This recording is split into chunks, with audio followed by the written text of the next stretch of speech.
Hello guys, कैसे हैं आप लोग? बढ़िया साहब। देखिए, जो आपके सीबीएसई बोर्ड एग्जाम में है उसमें एसिड और बेस से रिलेटेड क्वेश्चन आता है। इस वीडियो में हम एसिड और बेस से रिलेटेड जो भी कॉन्सेप्ट है वो क्लियर कर रहे होंगे। ठीक है, आप इस वीडियो को ध्यान से देखना। ठीक है, देखो, सबसे पहले आपको पता होगा एसिड क्या होता है बेटा, जो एच प्लस को डोनेट कर सके। ठीक है, अब देखो बेटा, आपको दो चीज याद रखनी है। क्या? फर्स्ट चीज, acidity directly proportional to electron withdrawing group और inversely proportional to electron donating group. मतलब कि बेटा, जैसे बेटा एसिड क्या होता है, एच प्लस को डोनेट करते हैं। मान लो कि आपने कोई भी मॉलिक्यूल से इन चारों में से जिसने एच प्लस को डोनेट करा, एच प्लस डोनेट करने के बाद क्या होगा बेटा, नेगेटिव साइन आएगा। नेगेटिव साइन को क्या बेटा, अगर इलेक्ट्रॉन विड्रॉइंग ग्रुप लग रहे होंगे तो नेगेटिव साइन को स्टेबल कर देंगे, अगर इलेक्ट्रॉन डोनेटिंग ग्रुप लग रहे होंगे तो नेगेटिव साइन को अनस्टेबल करेंगे ना बेटा। तो इसलिए acidity directly proportional to electron withdrawing group और inversely proportional to electron donating group. First तो ये याद रखना है। सेकंड बेटा, एसिडिटी डायरेक्टली प्रोपोर्शनल टू के, मतलब कि आपको काफी बार क्या होता है क्वेश्चन में के दे देता है कि के की वैल्यू अरेंज करो, पी के वैल्यू अरेंज करो। तो आपको याद रखना है एसिडिटी डायरेक्टली प्रोपोर्शनल टू के पूछे, एसिड पूछे, बात ही है। के का मतलब एसिडिटी कांस्टेंट, और एसिडिटी इनवर्सली प्रोपोर्शनल होती है बेटा पीके, मतलब कि प्योर एसिडिटी कांस्टेंट। अगर आपको पीके ए पूछ रहा है मतलब कि एसिड का जस्ट अपोजिट लिखना है। जैसे क्वेश्चन के थ्रू समझते हैं। देखो, घूर के देखो, सबसे पहले इस बेंजीन के ऊपर ओनली सीएच लगा है, फिर बेंजीन के ऊपर सीएच, उसके आर्थो पोजीशन पे NO2 लग गया, फिर बेंजीन के पैरा पोजीशन पे NO2 ओहो, फिर पैरा पर OH। क्या बात है बेटा। देखो सब में, इसमें क्या है, इसमें तो सर कोई ग्रुप लग नहीं रहा सीओएच के अलावा, इसमें सीओएच के अलावा NO2 लग रहा है। सर ये NO2 कैसे बेटा, आप पता कैसे लगाएंगे कि इलेक्ट्रॉन डोनेटिंग इफेक्ट लगा रहा है, इलेक्ट्रॉन विड्रॉइंग इफेक्ट लगा रहा है, क्या लगा रहा है? देखो बेटा, नाइट्रोजन है, कार्बन और नाइट्रोजन मस्त बॉन्डिंग थी, है ना, और नाइट्रोजन से ऑक्सीजन। मान लो मेरे से कोई लोग लग रहा है, कोई मेरे से कोई भी आदमी जो पैसा मांग रहा है, तो मैं आगे से पैसे मांगूंगा। अगर मेरे से तो इसमें क्या होगा, नाइट्रोजन से ऑक्सीजन इलेक्ट्रॉन खींच रहा है तो नाइट्रोजन कार्बन से खींचेगा, और खींचेगा तो मतलब कि किसकी तरह इफेक्ट लगा रहा है, इलेक्ट्रॉन विड्रॉइंग ग्रुप। यहाँ पे भी ये इलेक्ट्रॉन विड्रॉइंग ग्रुप। अब इसको घूर के देखो बेटा, ऑक्सीजन के ऊपर होते हैं लोन पेयर, दो डबल सिंगल लोन पेयर। ओहो, रेजोनेंस की वजह से बेटा इसकी जो लोन पेयर होते हैं रिंग में क्या होंगे, डोनेट होंगे। और डोनेट होंगे मतलब कि किसकी तरह रिएक्ट करेगा, इलेक्ट्रॉन डोनेटिंग ग्रुप की तरह रिएक्ट करेगा ना। तो बेटा ये तो इलेक्ट्रॉन डोनेटिंग ग्रुप हो गया, ये इलेक्ट्रॉन विड्रॉइंग ग्रुप। ओहो, ये इलेक्ट्रॉन विड्रॉइंग ग्रुप, इसमें कोई ग्रुप है ही नहीं। तो बेटा सबसे पहले तो इलेक्ट्रॉन विड्रॉइंग ग्रुप वाले आएंगे भाग भाग के। इसमें इलेक्ट्रॉन विड्रॉइंग ग्रुप पास में आर्थो पोजीशन पे सबसे ज्यादा बेसिसिटी बी की, सॉरी सबसे ज्यादा एसिडिटी बी की। उसके बाद इसमें भी इलेक्ट्रॉन विड्रॉइंग ग्रुप लग रहा है तो फिर सी की। इसमें तो इलेक्ट्रॉन डोनेटिंग ग्रुप लग रहा है, डोनेटिंग वाला तो सबसे लास्ट में आएगा, तो भग जा, लास्ट में आएगा, ए आएगा पहले और फिर डी। बेटा के क्या होता है, जो अभी बोला, एसिड और के भाई भाई दोनों सेम, के का भी वैल्यू यही आएगी, पी सी ए डी। और अगर आपसे पी के पूछ ले बेटा, ये क्वेश्चन देखे पी के भी पूछ सकता है, पी के जस्ट अपोजिट तो एसिड, मतलब कि जितनी जिसकी एसिडिटी ज्यादा उसकी पी के की वैल्यू सबसे कम, बी सबसे लास्ट में आएगा, डी सबसे आगे आएगा, तो D A C B. Okay, इसके बाद हम देखेंगे बेसिक का भी देख के जाना। ओके, तो देखिए, अब बेस के ऊपर हम डिस्कस कर लेते हैं। देखो बेस क्या होते हैं, जो बेटा या तो सॉल्यूशन में OH माइनस आयन दे या लोन पेयर डोनेट करे। वैसे तो होते ही H प्लस भी एक्सेप्ट कर सकते हैं, है ना। बेस तीन प्रॉपर्टीज करते हैं, तो H प्लस एक्सेप्ट करे या OH माइनस डोनेट करे या लोन पेयर डोनेट करे। ठीक है, तो बेटा सबसे पहले आपको ये पता होना चाहिए। देखो मान लो लोन पेयर है, अगर ऐसे मान के चलो, मैं पैसे कब दे सकता हूँ किसी को, जब मेरे पास पीछे से पैसे देने वाले ग्रुप लगे हों कि हाँ भाई ले तो दे आगे। अगर मेरे से पैसे लेने वाले ग्रुप लगे होंगे तो मैं पैसे डोनेट कैसे करूंगा? ऐसे बेटा, कोई भी आदमी की कोई भी मॉलिक्यूल है वो लोन पे डोनेट कब करेगा, जब उससे पीछे से इलेक्ट्रॉन देने वाले ग्रुप लगे होंगे तो डोनेट कर देगा। अगर इलेक्ट्रॉन विड्रॉइंग ग्रुप लग रहे होंगे तो वो लोन पे डोनेट कैसे करेगा, नहीं कर पाएगा ना। तो इसलिए बेटा बेसिसिटी डायरेक्टली प्रोपोर्शनल होती है इलेक्ट्रॉन डोनेटिंग ग्रुप की। जितने ज्यादा इलेक्ट्रॉन डोनेटिंग ग्रुप लग रहे होंगे उतने ज्यादा भाग के इलेक्ट्रॉन दे देगा, और जितने ज्यादा इलेक्ट्रॉन विड्रॉइंग ग्रुप लग रहे होंगे बेसिसिटी उतनी कम होगी। फर्स्ट बात। एसिडिटी में क्या था, directly proportional to electron withdrawing group. ओहो, इसमें क्या है, directly proportional to electron donating group first. उसके बाद बेटा एसिडिटी में अपन डायरेक्ट क्या पता है, के। बेसिसिटी में डायरेक्ट पढ़ेंगे के बी के, मतलब कि जितनी ज्यादा बेसिसिटी, मतलब बेसिसिटी कांस्टेंट उतना ज्यादा। आपको बेसिसिटी पूछ लिया के बी बोल दे, सेम है। और बेस जैसे आपने पढ़ा था एसिडिटी डायरेक्टली इनवर्सली प्रोपोर्शनल होती है पीके के, मतलब पुअर एसिडिटी कांस्टेंट। ऐसी बेटा बेसिसिटी इनवर्सली प्रोपोर्शनल होती है पीके बी के। ठीक है, दो चीज याद रखना, बेसिसिटी डायरेक्ट प्रोपोर्शनल, जितने ज्यादा इलेक्ट्रॉन डोनेटिंग ग्रुप लगेंगे बेसिसिटी ज्यादा होगी। और बेसिसिटी और के भी भाई भाई हैं, बेसिसिटी निकाल लो या के भी निकाल लो, बात वही है। आपसे के बी पी के बी की टर्म्स में क्वेश्चन आ सकता है।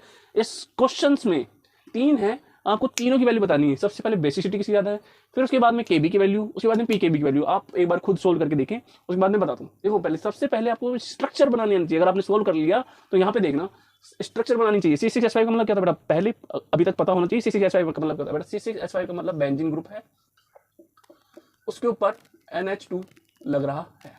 ओके, 6H5 वही है ना, उसके ऊपर NH और ये CH3।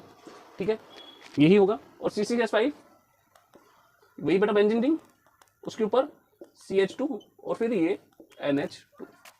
ठीक है बेटा, आया समझ में? बेटा देखो नाइट्रोजन के ऊपर क्या होता है, लोन पेयर, इस नाइट्रोजन के ऊपर भी लोन पेयर, इस नाइट्रोजन के ऊपर भी लोन पेयर, इस नाइट्रोजन के ऊपर भी लोन पेयर। बेटा घूर के देखो, double single lone pair, resonance, resonance हो रहा है तो सर क्या बात है, इसके लोन पेयर तो रिंग में जा रहे होंगे, आराम से घूम रहे होंगे रिंग में। नाइट्रोजन के पास बेटा लोन पेयर रुक ही नहीं रहे। इसमें देखो इस केस में डबल सिंगल लोन पेयर, बेटा रेजोनेंस हो रहा है, इसके भी लोन पेयर रिंग में घूम रहे होंगे मस्ती से। और इसमें घूर के देखो, double single single lone pair नहीं, बेटा रेजोनेंस की कंडीशन पता है, double single double, double single positive, double single lone pair, तो रेजोनेंस होता है। इसमें तो क्या हुआ, डबल सिंगल सिंगल और फिर लोन पेयर। बेटा इसमें रेजोनेंस नहीं हो रहा, मतलब इसमें जो नाइट्रोजन के लोन पेयर है वो नाइट्रोजन के पास है, मेरे पैसे मेरे पास है, तो मैं बेटा इसमें तो नाइट्रोजन के लोन पेयर घूम रहे हैं, नाइट्रोजन के ऊपर रुक ही नहीं रहे, इसमें भी नहीं रुक रहे, इसमें रुक रहे हैं नाइट्रोजन के पास। तो सबसे ज्यादा बेसिसिटी तो सी की, मतलब कि बेटा अगर आपसे बेसिसिटी पूछी जाए, बेसिसिटी तो सबसे ज्यादा आप किसकी बताएंगे, सी की। उसके बाद आप घूर के देखेंगे सर इसमें इसके भी लोन पेयर घूम रहे हैं, इसके भी घूम रहे हैं, बट इसमें एक इलेक्ट्रॉन डोनेटिंग ग्रुप तो लगा है, तो इसकी ज्यादा होगी बेसिसिटी, फिर सबसे कम ए। बेटा अब आपसे चाहे के बी पूछ लेना, तो बेटा के बी और बेसिसिटी भाई भाई है, के बी भी यही होगा, सी बी ए। बट अगर पी के बी पूछ ले तो बेटा पी के बी जस्ट अपोजिट होगा, ए बी सी। ओके, तो एसिडिटी बेसिसिटी कॉन्सेप्ट क्लियर हो गया थोड़े बेटा। अभी मैं आपको एक क्वेश्चन और कराऊंगा थोड़ा अच्छे वाला। इस क्वेश्चन में क्या है, आपको क्या लिख के दिया है, C6H5NH2 C6H5NCH3 का whole twice C2H5 whole twice NH CH3NH। बेटा सबसे पहले तो इसकी स्ट्रक्चर बना लेना। C6H5NH2 का मतलब आप तो समझ गए होंगे, C6H5NH2 का मतलब क्या होता है बेटा, बेंजीन रिंग, उसके ऊपर आप NH2 लगा देंगे। C6H5NCH3 का होल ट्वाइस मतलब बेटा बेंजीन रिंग है ना, और बेंजीन के ऊपर N। बेटा CH3 का होल ट्वाइस का मतलब क्या है, इधर भी CH3 इधर भी CH3 ये CH3, ठीक है। उसके बाद C2H5 का होल ट्वाइस NH, इसमें क्या दे रखा बेटा NH, ऐसे मानना कि इससे दो C2H5 ग्रुप लग रहे हैं, और ये CH3 NH। देखो बेटा A B C और ये D। अब आपको देखना क्या बेटा, बेसिसिटी किसकी ज्यादा होगी, जो बेटा जिसमें लोन पेयर भाग के दे दे। इसके लोन पेयर देखो बेटा रिंग में घूम रहे हैं आराम से, डबल सिंगल लोन पेयर, इसके ऊपर भी लोन पेयर है, डबल सिंगल लोन पेयर घूम रहे हैं रिंग में। बेटा इसके ऊपर भी लोन पेयर है, इसके ऊपर भी लोन पेयर है बेटा, लेकिन देखो डबल सिंगल तो इसमें हो ही नहीं रहा, मतलब कि इसके नाइट्रोजन तो आराम से इसके पास है, इसके लोन पेयर भी आराम से इसके पास है। बट देखना बेटा इसमें दोनों तरफ से पैसे देने वाले, अगर मेरे को तुम पैसे दोगे भर भर के तो मैं आगे दे सकता हूँ, अगर तुम इसे लोगे तो मैं कहाँ से दूंगा, नहीं दूंगा ना। इसमें दो दो दे रहे हैं तो बेटा इसके पास पैसे ज्यादा, लोन पेयर भाग के देगा, लोन पेयर भाग के देगा, लोन पेयर भाग के देगा, तो बेसिसिटी सी की ज्यादा। बेटा इसमें भी दे रहे हैं और लोन पेयर कहीं जा भी नहीं रहे हैं, तो फिर डी की। इसमें देखो बेटा इसके लोन पेयर भी रिंग में रोटेट हो रहे थे, इसके भी रोटेट हो रहे थे, बट इसमें दो दो देने वाले ग्रुप तो लग रहे हैं, तो इसके कंपैरिजन में इसकी बेसिसिटी ज्यादा। तो बेटा बेसिसिटी का ऑर्डर है ये। तो अगर आपसे के बी पूछा जाए बेटा, अगर के बी पूछा जाए तो के बी भी आप क्या लिखेंगे, सी डी बी ए। ओके, और बेटा पी के बी लिख दे तो बताओ, पी के बी लिख दे तो अब बड़ा सी, जस्ट उल्टा हो जाता है, पी के बी इसके जस्ट उल्टा हो जाता है। ओके, एक क्वेश्चन और करेंगे अभी हम, बहुत अच्छा क्वेश्चन है वो भी बेटा, एक कॉन्सेप्ट है, मतलब कि क्वेश्चन तो क्या बोल दूं उसको, कॉन्सेप्ट बोल सकते हैं अपन।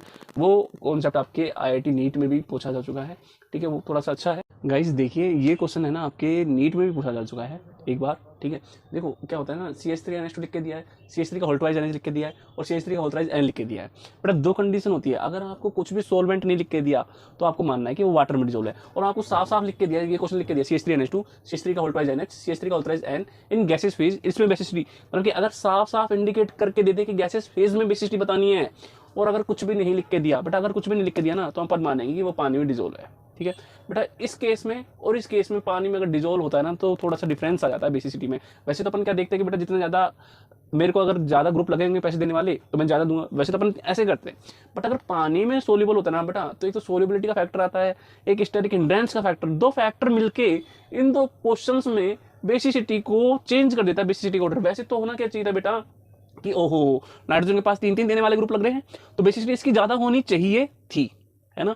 बट बेटा स्टेरिक हिंड्रेंस भी एक फैक्टर आता है और फिर एक सोल्यूबिलिटी का भी फैक्टर आता है। अगर आपको कुछ भी लिख के नहीं दिया कि सॉल्यूशन कौन सा है, डायरेक्ट आपसे पूछ लिया गया ये लिख के कि CH3NH2 CH3 का अल्ट्राजन NH2 CH3 का अल्ट्राजन, इसमें बेसिसिटी ऑर्डर लिखिए, तो बेटा आपको डायरेक्ट एक ट्रिक याद रखनी है 213 213।